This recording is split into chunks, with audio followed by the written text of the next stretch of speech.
Confidence, আস্থা, বিশ্বস্ততা, নির্ভরশীলতা ও আত্মবিশ্বাস।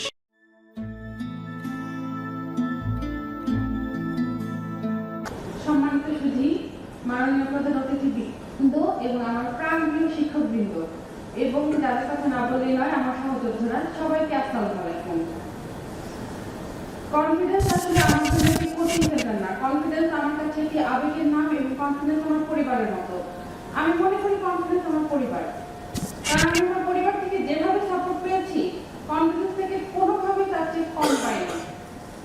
বিসিএস আমার জন্য একটি স্বপ্ন ছিল, কিন্তু বলতে হবে যে স্বপ্নের শুরুতে আমি যেন কিছু বুঝতামই না।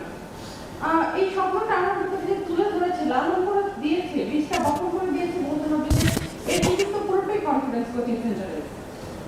আজ যে আমি এই জায়গায় এসে দাঁড়িয়েছি, এটাও আমার একটা স্বপ্ন ছিল। যখন আমি প্রথম কোচিং এ সেমিনার করতে যাই, তখন স্যারদের কথা শুনে ভাইয়া আপুদের দেখে ওনারাই ইন্সপায়ার করতো যে তোমাদের কি ইচ্ছা করে না যে ওই জায়গায় গিয়ে এইভাবে কথা বলতে।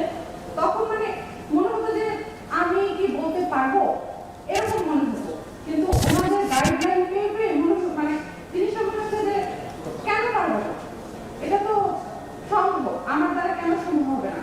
কনফিডেন্স থেকে বলতে গেলে শুরু থেকে শেষ পর্যন্ত ক্যাডার চয়েস থেকে শুরু করে পিডি রিটেন ভাইভাতে কিভাবে কথা বলবো, সব কোনো জিনিস স্যাররা আমাদেরকে হাতে ধরে ধরে শিখিয়েছেন।